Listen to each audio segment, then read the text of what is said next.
They say some games are just lines of code, just data harmless digital echoes of someone's imagination. But sometimes, a game feels like it knows you, like it's watching, listening, remembering. What if a game could talk back? What if it could become the only place where the dead still wait for you? Tonight's story isn't about monsters hiding under your bed. It's about the ghosts that hide inside your computer. This is the story of Family Simulator. And if you ever find a file on your desktop with a red heart icon, don't open it. I wish I could tell you that my parents' death meant something, that they died for a reason. But they didn't. A drunk driver ran a red light when I was 11. They were gone in seconds. No heroism, no purpose, just gone. That was the first time I learned what it felt like to have the world ripped out from under me. The moment they told me, I remember the sound of my own heartbeat louder than the words. Everything around me slowed, like the air turned thick. I didn't cry right away. I just stopped. And when the tears came later, they didn't feel real. My grandparents moved into the house a few weeks after the funeral. They were kind, patient, the kind of people who spoke softly, as if volume could break me. But their kindness hurt. Every time they tried to hug me, I felt like they were trying to replace something that couldn't be replaced. I built walls, and they stayed up for years. What I didn't realize back then was that those walls would one day become a cage. The only thing that still made me feel close to my parents was the computer. My father was a software engineer, and we'd spend nights sitting together playing co-op games. He'd always say that games were our little universe, where we could be anyone we wanted as long as we played together. After he died, I tried to keep that universe alive, but without him, the screen felt too big. The silence beside me was deafening. He used to play these old simulation games, simple pixels, numbers, systems that made no sense to me. He'd laugh when I asked to join and tell me, "When you're older, Alex, they're complicated." I didn't understand it then, but I do now. Those games weren't about fun. They were about control tiny digital worlds where everything made sense. And he must have needed that, because in real life, everything can fall apart so fast.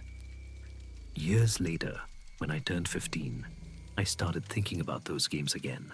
Not because I wanted to play, but because I wanted to remember. It felt like one last unopened door between me and him. The problem was, I didn't know which games he played, and his old PC was locked with a password no one knew. I remember sitting in front of it one night staring at that login screen like it was daring me. I typed everything I could think of: birthdays, pet names, his favorite bands. Nothing worked. I almost gave up. Until I noticed something strange. There was a folder on the desktop, one I'd never seen before. It wasn't hidden, but it wasn't there the last time I looked. It was named Famco. Inside, there was a single file, family.exe. The icon was a little red heart. I should have deleted it. But curiosity, grief, they're the same thing, really. They both make you do stupid things. I double-clicked. The screen went black, then flickered white. A logo appeared, Famco Productions. Then a line of text. Tell me about your life. No menu, no start button. Just that question blinking in front of me. At first, I thought it was broken. Then I realized the cursor was waiting for me to type. I hesitated. But something about that line, it felt like a challenge. Or maybe an invitation. So I typed. At first, just a few sentences. My parents died. I live with my grandparents. I miss them. The blinking line didn't stop. So I kept going. I wrote everything. Every detail I'd never said out loud. The anger, the loneliness, the guilt that I was still here. It didn't feel like a game anymore. It felt like confession, like someone or something was actually listening. When I finished, I hit enter. The text vanished. A small ding sound played, and a new screen appeared. Character creation. I wasn't in the mood for games anymore, but something kept me there. I built myself, same brown hair, same plain t-shirt. Then it asked me to choose your family. There were two presets. The first was generic random models, smiling faces. The second looked like them. Even in those blocky pixels, I recognized my mother's red hair, my father's tall frame, the way he stood, slightly tilted to one side. I stared at the screen for a full minute before I clicked confirm. The screen faded to black and text appeared again. Welcome home. When the game loaded, my stomach dropped. It was my house. Every detail, the kitchen, the hallway, even the squeaky step in front of my bedroom door. I tried to laugh it off. It had to be coincidence. I'd given it too much information earlier. Maybe the game just built something from what I wrote. Then I saw her. My mother's avatar standing by the stove, humming, just like she used to. I moved my character closer. A prompt appeared. Press enter to interact. I pressed it. A text box opened. How was school today? Honey. For a second, I forgot how to breathe. I typed, fine. She responded instantly. That's good, sweetie. Dinner will be ready soon. I stared at the words. It was simple scripted maybe, but my eyes burned. I hadn't heard those words in 4 years. Then I saw my father's avatar in his office. I walked my character down the hallway and knocked on the door. He looked up. Hey, champ. Everything okay? My throat tightened. That was his nickname for me. Always had been. I typed, yes. Good to hear, champ. You want to play catch later? I wanted to cry. I knew it was just pixels code, a simulation, but it felt real. Too real. That night, I slept better than I had in years. The next morning, I noticed something odd. My father's office, the real one. The door was cracked open. No one used that room anymore. It was full of storage boxes. But when I peeked inside, a ball lay in the middle of the floor. The same kind he used to play catch with. I told myself it was a coincidence. It had to be. But that night, I played again. The game loaded into the same world.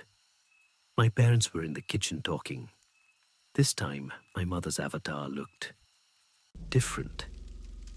Her clothes were nicer, like she was dressed for an event. And on her wrist, I noticed it immediately, a small red watch with a gold face.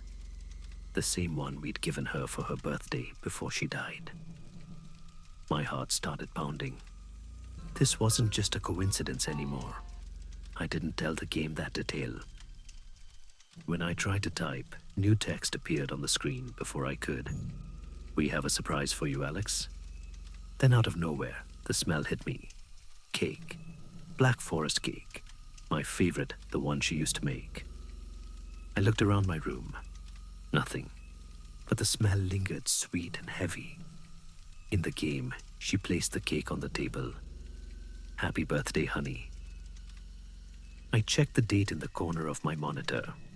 It was my birthday. I'd forgotten. The last time I'd celebrated it was before they died. I watched as my pixelated self blew out the candles, and then the text popped up again. Where do you want to go today? A typing bar appeared. I thought about it for a long time. Then I typed, heaven. They both smiled. That's a wonderful choice, son. The screen faded to black. Then the game crashed. I stared at the blank monitor. My reflection looked back at me, pale shaking. It took me a few minutes to realize I was crying. I tried to restart the game, but the file was gone. The folder too. It was as if it had never existed. That night, I didn't sleep. I sat on my bed, staring at my father's old letter opener, the one I'd taken from his desk years ago. It had a sharp, curved edge, more decorative than useful. The thought came uninvited. If the game was right, if heaven was where they were, maybe I could see them again. Maybe that's what they wanted. The idea grew louder the longer I stared at the blade. Then I heard knocking, 3 soft taps on my door. Alex, my grandmother's voice, muffled. "Can you come out, sweetheart?" I didn't move. More knocks, then quieter. "Please let us in." I froze. Those were the exact words my mother's avatar used earlier in the game when I'd ignored her. Something inside me cracked. I put the letter opener down, trembling. I got up, walked to the door and unlocked it. When I opened it, my grandparents were standing there, smiling, holding a cake. "Happy birthday, Alex," my grandmother said softly. For a moment, I couldn't speak. It looked exactly like the one in the game's same chocolate layers, same red cherries on top. I started to shake. "How did you?" She smiled sadly. "I used to bake it with your mother. She learned it from me." My grandfather shuffled forward, holding a small box wrapped in red ribbon. "I've been saving this for a special occasion," he said. I opened it with trembling hands. Inside was a watch-red strap gold face, my mother's watch. He nodded. "After the accident, the police kept it for evidence. Took a while to get it back. Thought you should have it." I couldn't breathe. He reached behind him again, holding something else, a baseball. "I've been practicing a few tricks in the backyard," he said. "Your old man taught me some of his moves, remember?" He tossed it up, fumbled it, and it bounced across the kitchen floor, nearly hitting the cake. My grandmother scolded him, and for a second, I laughed.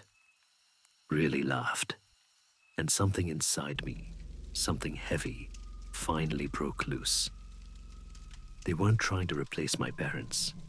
They were trying to love me the way my parents did, and I'd shut them out for so long. I spent the rest of that night with them eating cake, listening to stories about my mom and dad, stories I'd never heard. For the first time in years, I didn't feel alone. Later in my room, I put the watch on my wrist. It ticked faintly steady alive. When I looked at the clock, it was almost midnight. I turned off the lights and lay down. For the first time in forever, I felt okay. But that didn't last. Around 2 a.m., the monitor across the room flickered to life. I sat up staring. The desktop was empty except for one icon. A red heart. family.exe. I don't know how it got there. The folder was gone, the hard drive wiped weeks ago. But there it was. The cursor blinked once on its own. Then the words appeared, "Welcome home, Alex. If you're still listening, thank you." Maybe now you understand why I had to tell it. People think grief fades with time, but sometimes grief adapts. It learns how to reach you through dreams, through screens, through the soft glow of a monitor, whispering, "Welcome home." I haven't played since that night. I can't. But sometimes, when the house is quiet and the lights go out, I hear the faint click of my keyboard from across the room, and I know the game is still there, waiting. If you ever see that red heart appear on your screen, don't try to connect. Some goodbyes are meant to stay permanent, because once you let it in, it never lets go.